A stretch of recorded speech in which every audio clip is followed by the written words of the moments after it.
Hallo, ik ben Swanlam I. En dit is Erik van Rootselaar. Erik woont in Retranchement en ik in de buurt. Maar we gaan u leuke stukjes laten zien van Retranchement. En we lopen nu naar de kerk.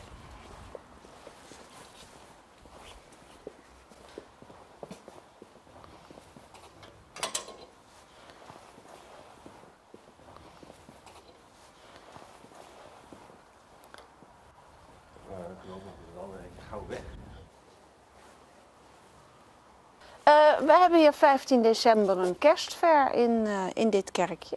Oké. Met live muziek, dus u bent alle welkom. Nou, dat is leuk voor de mensen om te weten. Goed, zullen we eens binnenkijken? Ja.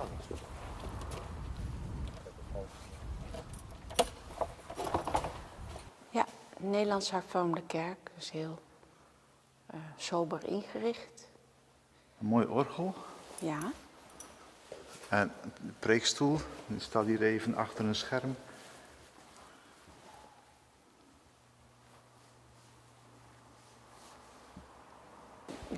Wij weten het ook niet. En daarachter heb je nog het predikantenbord.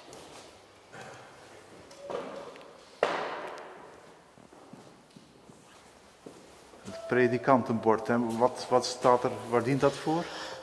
Het is een register eigenlijk van alle predikanten die hier gepreekt hebben tot en met 2008. En in elke kerk hangt altijd een overzicht. Oh ja, in elke hervormde kerk. En elke hervormde kerk. Mooi geschilderd door Erik. Wilde je het halletje nog doen of niet? Een mooi halletje onder het orgel. Ja. Het lijkt een beetje op een houten huisje. Ja, ja. Hier was ook een lichtschakelaar of zo. Ja, hier. Oh ja.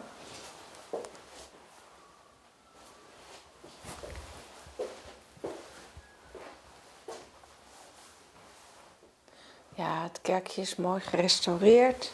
En het kan nu dienst doen als ontvangstruimte. Hier worden lezingen gehouden en zo. Er worden lezingen gehouden en concerten gegeven. Oh ja. En het wordt binnenkort uitgebreid met een buurthuis hiernaast. En dan wordt het verbonden met het kerkje door een gang. Dus we gaan nu even naar de wallen, Erik. Ja. Het is wel jammer dat we de boomkikker niet meer zullen horen vandaag. Dat ga je niet meer horen. Nee. Nee? Mag. Het is gewoon een gebied waar je mag wandelen. Ja. Oh, kijk, er staat ook een pijl. Dit is de wandelrichting. Ja. Terug! Hij gaat echt weg. Ja. Hij wil niet op de film. Ja, hij vertrekt, hij is klaar. Hij is klaar. Hij is klaar. Nou, je ziet het. Geen bramen meer. Oké. Ja, die wortels nog in de grond. Die zitten toch altijd diep in de grond. Dat komt weer helemaal goed. Het is voor de boomkikker ook belangrijk dat die bramen er blijven. En, Dit zijn de wallen van de vesting van vroeger. Van de vesting van vroeger, ja. En die gaan helemaal rond het dorp. Ja. En aan de andere kant heb je dan nog een fortificatie. Oké. Ja, we gingen hier ook nog wel schaatsen, Benny. Als alles bevroren was, kon je zo'n rondje maken. Maar wat er zo mooi aan is, ook al die knotbomen hier, hè, Ja. Benny? Het zijn al hele oude. Ja. Oh ja, dit is echt ook een boomkikkerpoel. Oké. Ja. Kijk, en dan gaan ze daarachter op die braamstruiken gaan ze altijd zitten. Hè, dan zonnen ze, dan warmen ze op. En in die poelen dan zich vermenigvuldigen. Maar dat is natuurlijk pas in de zomer, hè? Het is wel een heel mooi landschap. Ja.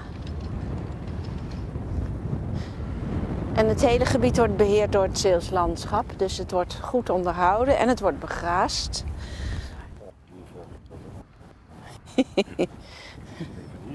Je ziet, ja, ik denk het wel. Ja. Ja, maar dan kan je ze in een rij zien, hè? Ja. Je moet ze eerst alle drie zien. Die, en daar Ja. is dat, Oh zie je? ja, nou zie ik ze. En die middelste stond dan in het midden van het Zwin en die andere op de Belgische kant. Snap je? Ja, want ik denk dat iedereen hier het schelpenpad altijd neemt. Ja, hier zie je heel veel. En dat hier haast nooit iemand loopt.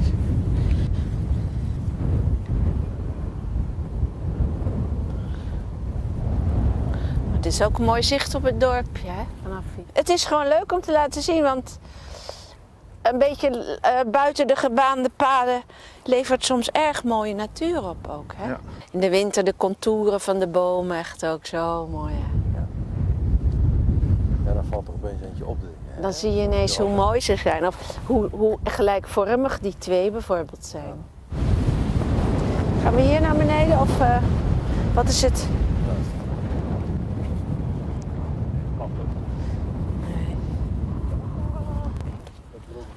Heel helder weer, watertjes. Het is echt een mooi watertje. Het leven is eruit. Nou ja, soms zie je nog wel schaatsrijders. Ja, het is mooi helder. Watermunt, volgens mij, Erik. Watermunt. Ja. Ik ga het vragen. Dan kun je daar. Watermunt, Benny. Oké. Meestal heb ik een thermo met heet water bij me en dan stoppen we er wat watermunt in. Zodat ik aan het eind van de culinaire wandeling zelfgemaakte muntthee kan serveren. Maar bij bijna alle plasjes in deze streek groeit watermunt, hoor. Hé, kijk, een koe heeft zijn oren afgedaan. Hij hield niet meer van zijn oorbellen. Het is dezelfde koe. Is dat een goed teken of niet?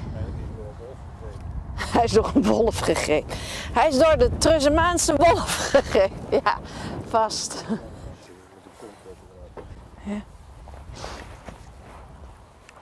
Je doet ook een culinaire route. Wanneer doe je dat? Dat doe ik altijd op de tweede zondag van de maand, maar dat begint pas weer in april. Oké. Want de culinaire route houdt in dat ik eetbare planten aanwijs tijdens de wandeling. Dat we ook wat proeven. Dus dat kan je het beste doen als er al wat bloeit en groeit. Maar ik vertel ook veel over de vogels en over de kustbewaking en van alles.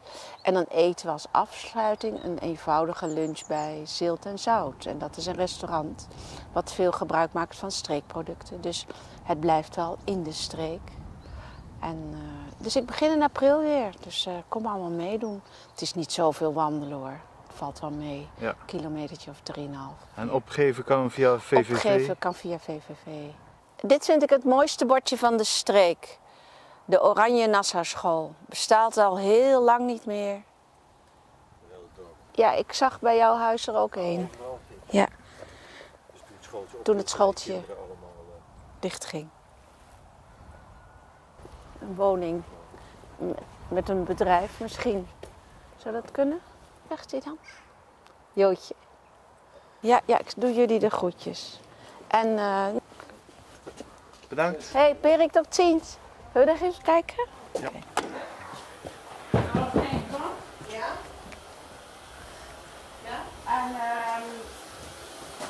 Hi jullie! Hi, ik kom even langs. Dit is Benny Janssens, die opname maakt voor Scheldemond TV. Ja. En we hebben een hele wandeling over de Wallen al gemaakt, samen met Erik. Ja. En we zijn ook in het kerkje geweest. Maar toen zei ik, je moet eigenlijk ook nog iemand opnemen die hier echt vandaan komt. Want Erik en ik praten gewoon Hollands. Ja, ik kan Zeeuws. Dat bedoel ik. Juist. Ja, ik kom echt van hier. Dus ik vind dit de leukste kapsalon van heel Zeeuws-Vlaanderen.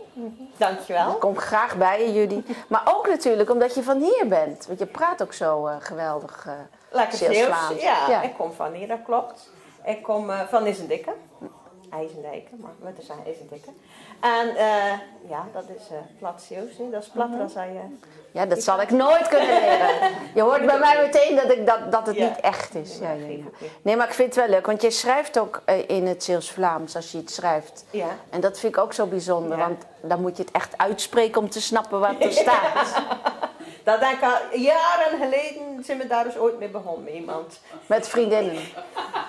Ah, met deze vriendin? Ah, jullie zijn het. Ja. Nou, ik vind het geweldig. Dus blijven doen, want dat is dan de echte taal van de Daarom, streek. Hè? Dan blijft het een beetje levend. Ja, heel goed, heel goed. Wat vind je leuk aan retragement? Het kleine, het dorpse, de dorpse mentaliteit. Dat is gewoon leuk. En dat is, daarom blijven we hier. Kijk, Ja. en dan heb ik tenminste mijn lievelingskapster in de buurt. Kan ik op de fiets naartoe? Juist. Oké. Dankjewel jullie dat we je hebben mogen storen. Hè? Want je hebt het heel erg druk. Heel erg druk. Met al die feestkapsels. Ja, zeker. In augustus is hier altijd een feest, een muziekfestival. Vaak met koren en met bandjes. En dan is het grasveld hier rond helemaal vol met stoeltjes en tentjes. Ja. En dat is altijd erg aardig. En in de verte zie ik de molen. Ja, de molen is ook een hele bijzondere. Een van de weinige molens die in zijn geheel om zijn as kan draaien. Is ook al eens gerestaureerd. En er is een heel klein bezoekerscentrumpje naast, maar dat is niet zo vaak open. Ik zie hem niet zo vaak draaien, deze molen. Dat is wel jammer. Dus je hebt een houten onderstel Ja? en daar draait heel de molen op. Ja. En er staat nog een informatiebord bij de ingang.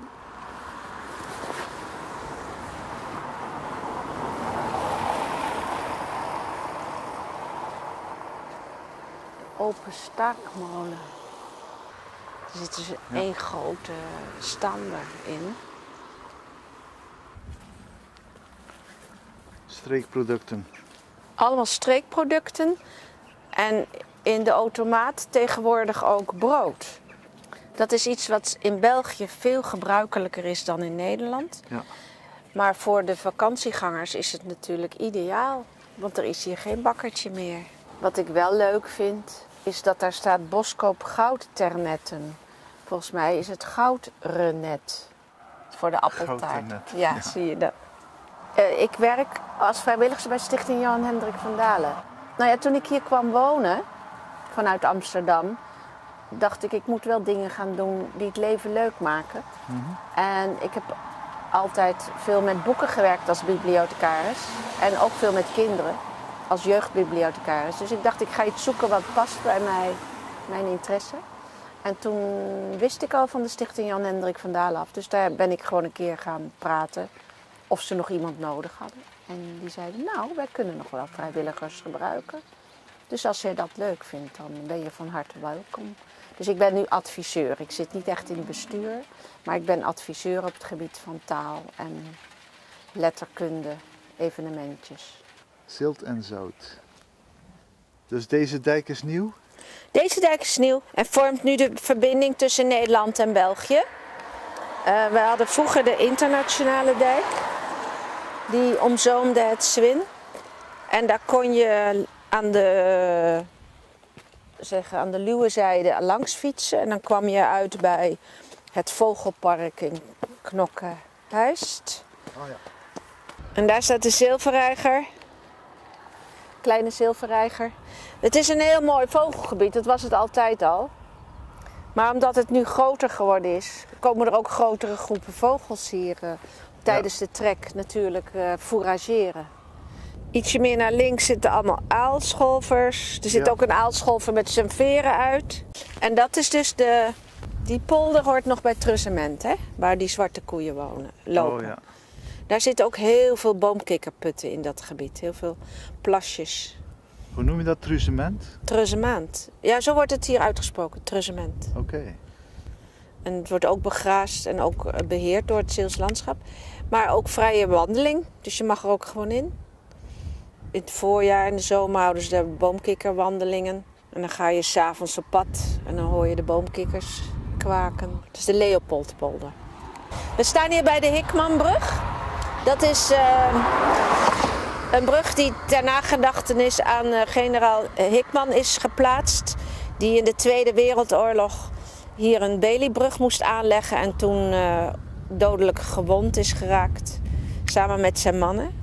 Elk jaar is hier de herdenking van de Tweede Wereldoorlog slachtoffers.